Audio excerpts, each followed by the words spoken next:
The Senate Rules Committee, we have two final witnesses that are before us, appointees from Governor Jerry Brown. That is Ms. Suzanne Husari and Mr. Richard Wade. They are appointed to the board as members of the Forestry and Fire Protection. Ms. Husari and Mr. Wade. Well, please come before us. Welcome. Thank you. Thank you. Any folks that would you like to introduce? I did bring a posse with me. My wife, Liz Lewis, who works for Lynn County, friends and fellow retired firefighters, Michelle Tansey and Jennifer Boyd, and another friend, Vicki Vale, who is an emergency room nurse. Welcome, welcome. And we'll start off with Ms. Husari, and then we'll go to Mr. Wade. So welcome, and please proceed with your presentation. I don't have any prepared notes. I'll just give you a little information about myself. I'm honored to be considered as a citizen member of the Board of Forestry and Fire Protection. My background is in fire management. I started as a firefighter in 1975 with the U.S. Forest Service and retired in 2012 as the fire management officer for the National Park Service for California and several other states. I'm proposed as a citizen member, and as I said, my area of expertise is in fire management. And I'm ready to take any questions you might have. Okay, thank you very much. Thank you very much for your brevity. Why don't we go to Mr. Wade? Mr. Wade will make his presentation, and then what we'll do is we'll have a Q&A or commentary session with both of our nominees that are before us. Mr. Wade, is there anyone in particular that you'd like to introduce? Unfortunately, I do not. That's okay. Okay. We have a weighted formula system. If you have no other folks, you get more points, you know, in terms of efficiency. Yeah, efficiency is good, I think. Okay. Please proceed with your presentation. I don't have a prepared statement. I just wanted to... Is this something typical from the forestry, you know? I guess we're just very laconic, you know, we have little to say. Just that I was honored to be reappointed by the governor, and I'm very privileged to be here today, so thank you. Thank you very much, Mr. Wade. Would questions or commentaries from anyone? Mr. Canella. Yeah, again, I don't have a lot of questions. I was able to have a nice discussion with both of them in my office. But the two topics that I did bring up that are still important to me are the SRA fee. I think that's a point of contention. It's been very contentious since it was passed by the legislature. I know that your role is more implementation, but I was able to have a nice discussion on what those funds are being used for, what the goal of those funds will be used for. And I know that you'll be working with landowners to educate them on grants available to do work around their property so that they could reduce the risk of fire. So look, it's the law, the fee is being collected. Really, it's my goal that we'll use it to protect life and property out in those state areas. So, and you both said that you're going to do that. The other area we talked about were the timber harvesting plans.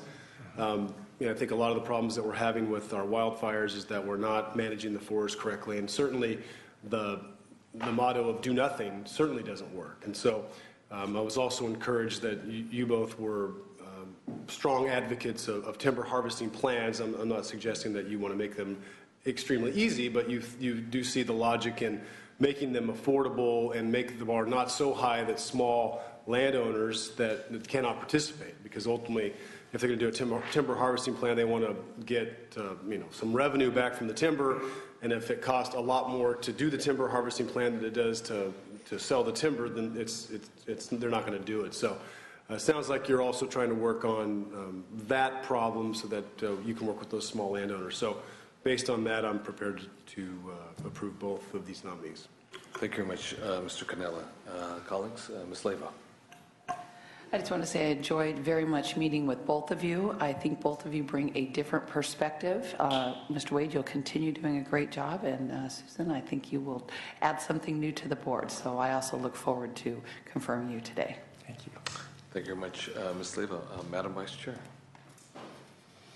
I have one question for each of you, and I'll let you pick whichever one of the two questions you want by taking it. The first question is, what is your view of an expansion of the LaMoFA exemption, allowing larger trees to be taken when doing forest restoration and fuel reduction work in high fire risk areas? Well, I can start with that. The modification, I think, is valuable because it allows for the landowner to make a little bit more money and makes it more likely that a larger number of people and landowners will be able to do that type of treatment. And because the purpose is to increase forest resilience, and the more landowners that do those types of treatments, the better. The board is engaged in developing a system for monitoring the treatments and making sure that the objectives are met, because it is a pilot that will end in several years. So I think that because it's a pilot, we'll get a chance to see whether the economics of doing those types of timber sales are better and more of that type of work is done. And we'll also be able to assure that these treatments actually do reduce fire hazard so that we have a better chance of controlling wildfires in the state. Thank you. So, Richard, how do you think we should manage burned lands, as we've had several very severe and large fires in recent years, especially in my area? Mm-hmm. What is your view of tree salvage operations in these areas? I am in favor of salvaging timber, not only to recover the timber, but also to reduce future fire issues. In other words, the more fuel that you leave on the ground, the more propensity there is for there to be a future fire that's very intensively burned. And so, if you get in that pattern of fires repeating themselves, then you are going to have some pretty severe site degradation over time. You're going to actually reduce the productivity of that land over time. So I think it's important to be able to reduce that fire danger by being able to salvage timber and reducing the future fire intensity. Also, I'm a strong advocate for recovery value. The timber has value, so it is an economic driver, both in terms of rural jobs and maintaining the infrastructure of the forest products industry, which is an important consideration now. We don't. The infrastructure has been shrinking over time, and so our ability to undertake fuel reduction projects over the state is actually diminished somewhat by the lack of people that are actually knowledgeable and capable of doing that type of work. So I'm an advocate for salvaging timber. Okay, thank you. Last question, either or both of you can take. Do you anticipate the board adding or subtracting to the lands in the state-designated SRA fees during the next review? Do you want me to start? Go ahead. There's a very specific process for designation as SRA. It starts with, of course, the negotiations between local government, the state government, and the federal government on where the boundaries of direct protection area are. We will get a recommendation from CAL FIRE based on how lands have changed hands and also on basically their GIS analysis. Based on that, there haven't been any major changes except the swapping between the Forest Service and CAL FIRE on direct protection area. So I don't anticipate that there's going to be any major changes in the SRA boundaries, although they're in the actual numbers, but there may be some differences in how direct protection area is allocated between the agencies in the state. I'd like to respond to that as well. The basic criteria for determining state responsibility areas is dependent on the resources that can be derived from those lands. So the three primary categories are whether it's timberland, whether it yields water supplies for the public, or whether it's forage land. And so given those criteria, if during the SRA identification process, if those are still seen as being viable uses for the land and therefore of interest to the state in terms of protecting it, that's the basis for having the SRA, is that the state sees fit to protect those resources on behalf of the people of the state. And so unless you have development to such a degree that those types of resources are not going to be yielded from that particular acre or parcel, then it will remain as SRA. So other than the type of encroachment into the wildland-urban interface where we have pretty high-density developments that have been encroached into those types of lands, I don't see that there will be any kind of wholesale modification. It would be a matter of, over the course of the state, a few tenths of a percent, perhaps, of the 31 million acres that's currently in SRA. Thank you. Got one last question for both. Get your thoughts, open-ended question. Obviously, we're in drought conditions. We had a fantastic rainy period for the last few weeks throughout the state of California, not just in Northern California, but in Southern California as well. But we still do remain in drought conditions. I know that this year alone, in 2014, we've had over 1,000 wildfires, more than the average in the last 5 years. So last year in 2013, obviously we had the Rim Fire, which had a burn area the size of Oakland, San Francisco, as well as San Jose combined, put together.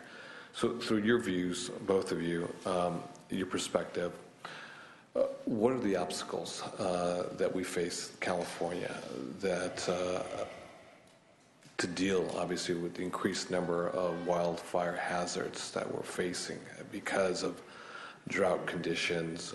I had an opportunity earlier this year, actually in the fall of this year, to go to Lake Tahoe, into the forest with Senator Ted Gaines at his invitation, since he is geographically the senator for the Lake Tahoe area, and to learn a little more about timber harvesting. And I will admit it was enlightening.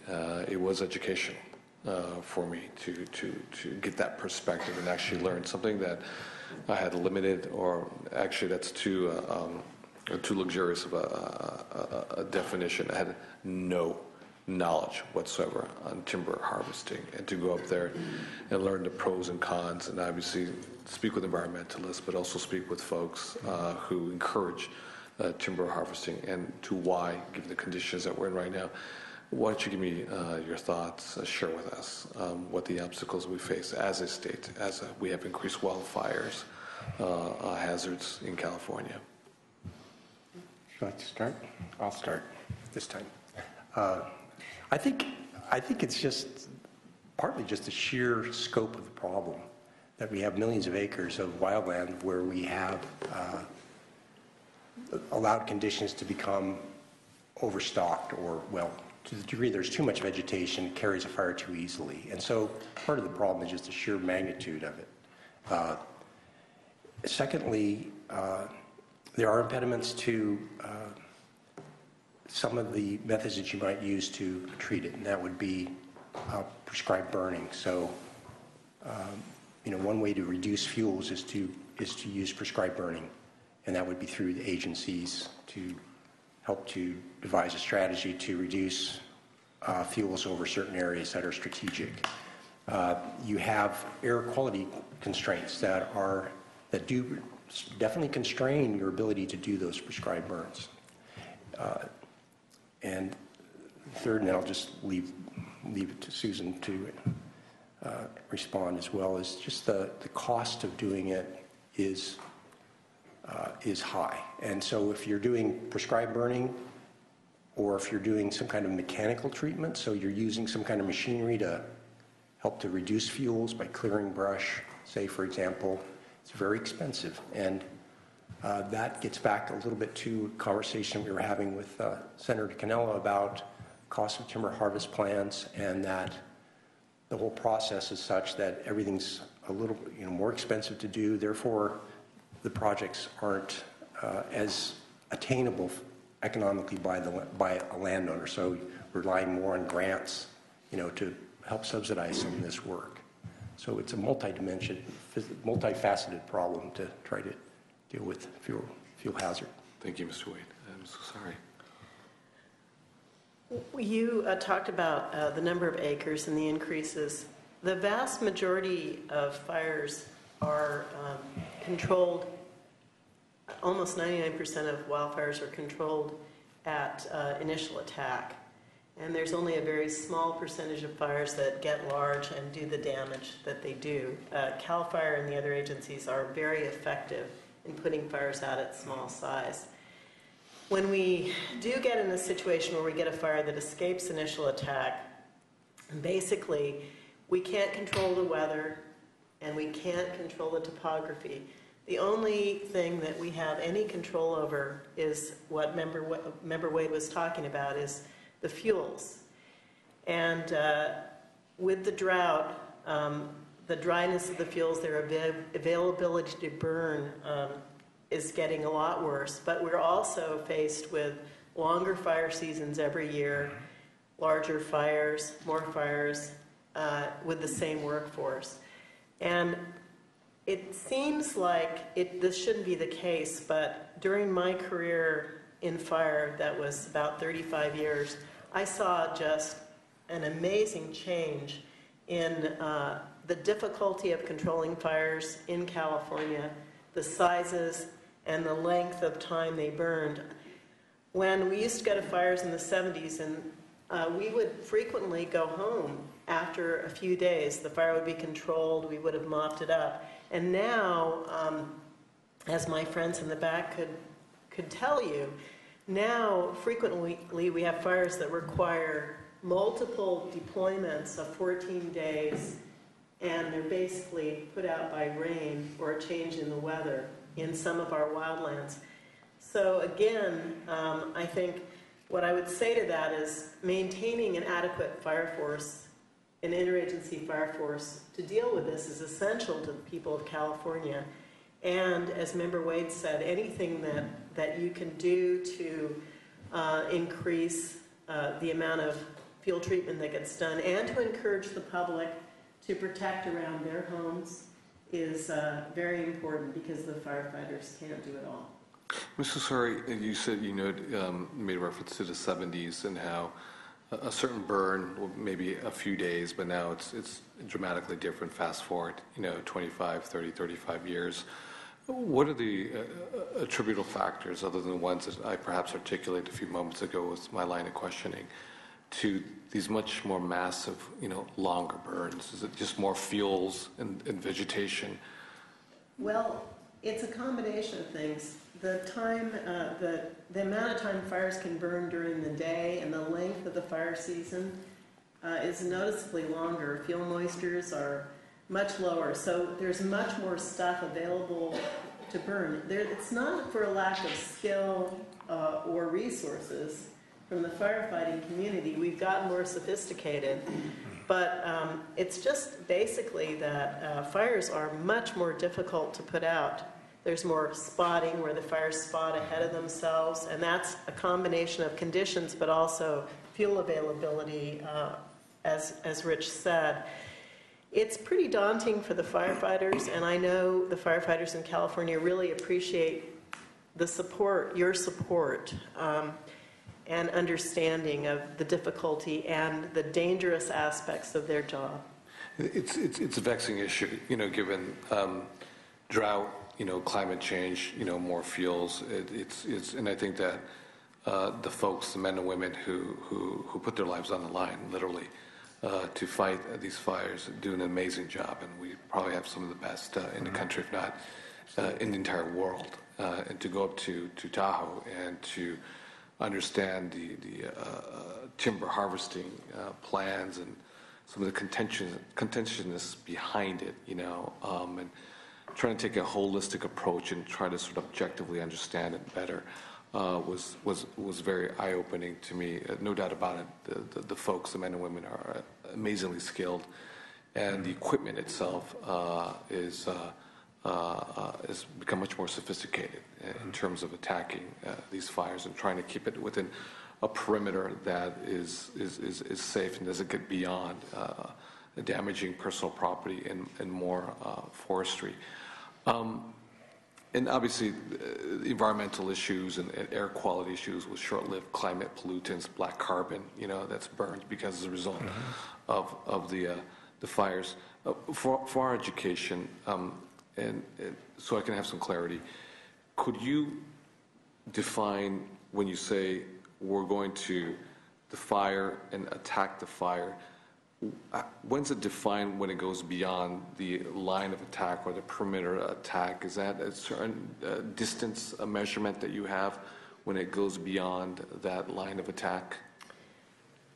Well, and this is just for educational purposes. Well, like I said, most fires in California are put out at initial attack. So that would be when there's a fire reported and the dispatchers send out a number of resources, whatever is on the list for the day, based on the conditions. Almost all the time, those firefighters are successful in putting out the fire at initial attack. If the fire does not get controlled in initial attack, then more resources are called in, and frequently control can be maintained within the next couple of burning periods. But under the conditions that we experienced like this summer, fires can burn miles in a day. So every day, the incident management team will then put together a plan with the objectives of where the fire is going to be stopped. And they start putting in fire lines, and they may or may not be successful in holding those. Once the fire has a line around it, a fire line all the way around it, it's contained. Is that that helpful? Helps me. So with increased fires, obviously in 2014, over 1,000, more than the average per year in the last 5 years, what are some of the proactive strategies we can implement to reduce the number of these types of wildfires? And I'm keenly aware of when it comes to Mother Nature, that's beyond everyone's control. Yeah. But what is it policy-wise? Fire prevention, which is stopping human ignitions, is very important because more than half of the fires that occur in California are started by people. So the things that we can do are to do things like, especially public information, inform the public that there's high fire danger. Most people don't want to start fires. The vast majority of people wouldn't want to do that. So fire prevention, and then I'm sure, Rich, you can talk a bit about the kind of fuel treatment. We can give out grants, to assist communities in doing protection around their communities, and that's one of the things that was authorized this year, an emergency allocation and the grant process, where CAL FIRE is in the process of evaluating these grant proposals right now. And the board has a proposal for a grant program as well, possibly in the future out of the fees. I can add to that. I look at it in two ways. One is closer to the wildland-urban interface, which means where houses have encroached into the wildland area. So you have fuels and homes all intermixed. And in that regard, the board has a fire strategy that it put in place in 2010. It'll be updating in 2015. And it addresses prevention activities in the wildland-urban interface generally with several goals, including such things as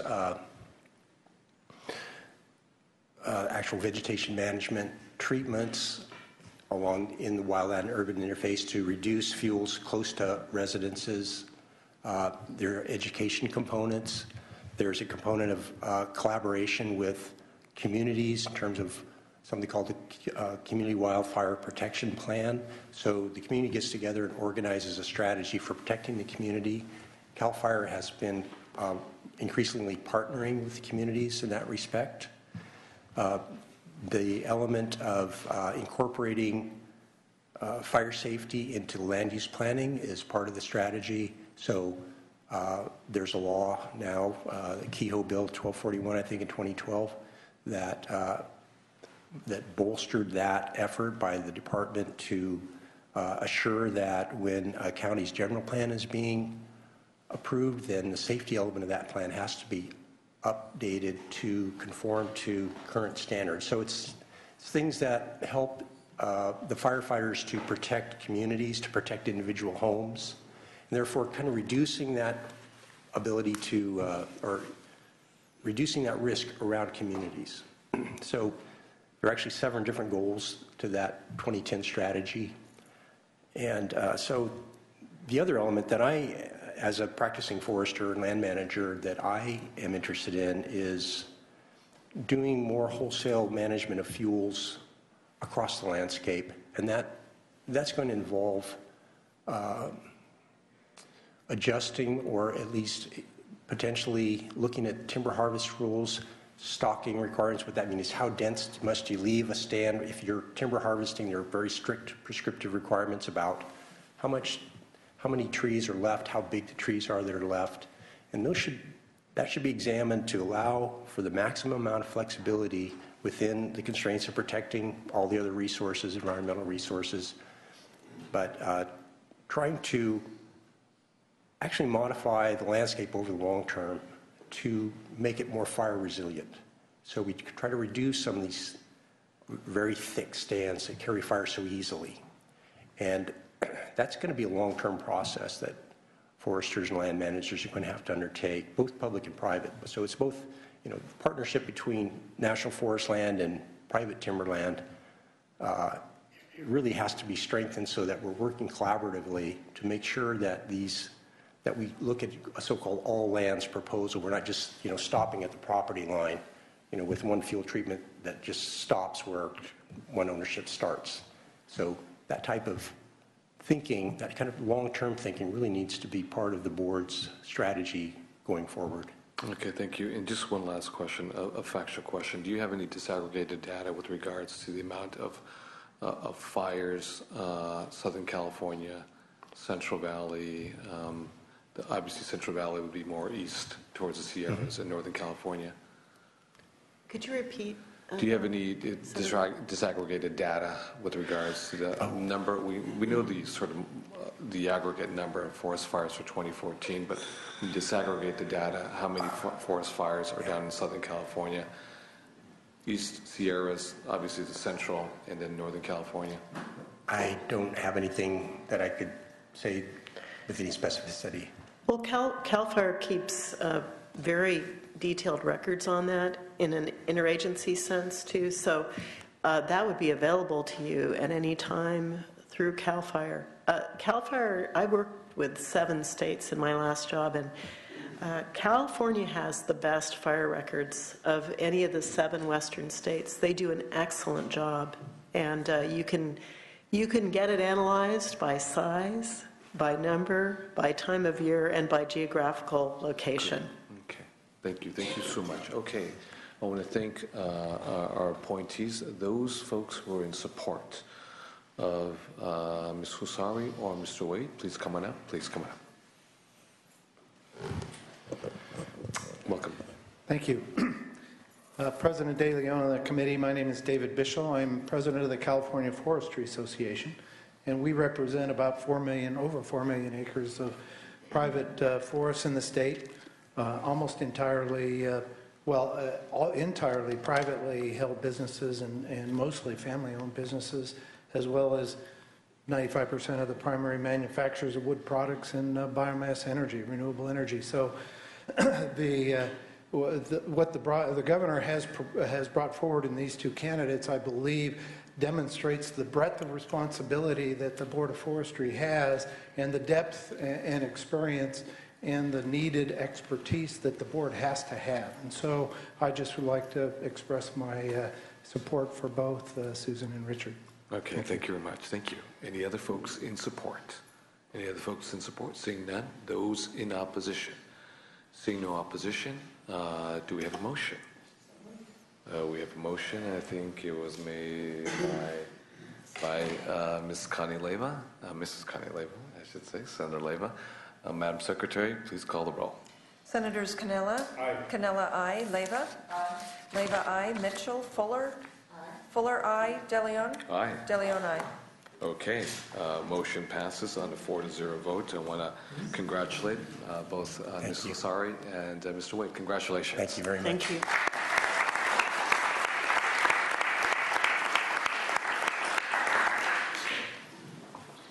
Okay, colleagues, we're going to continue on our agenda. We have file item number 2 on our agenda, which is before you on your iPads or your hard copies.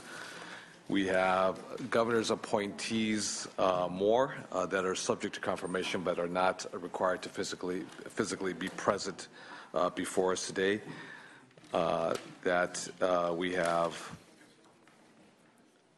file item number 2, F through L. If there's any questions or commentaries, I'm seeing none. Do we have a motion that can be entertained?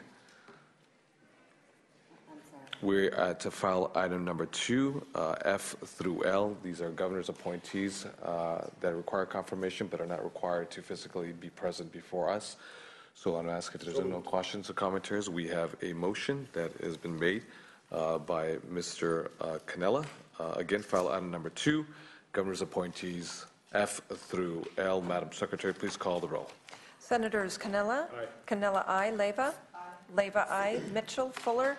Aye. Fuller, aye. DeLeon? DeLeon, aye. DeLeon, aye. Congratulations to the members who are not present here today. Obviously, they will be conveyed that information shortly. Let's go continue our agenda.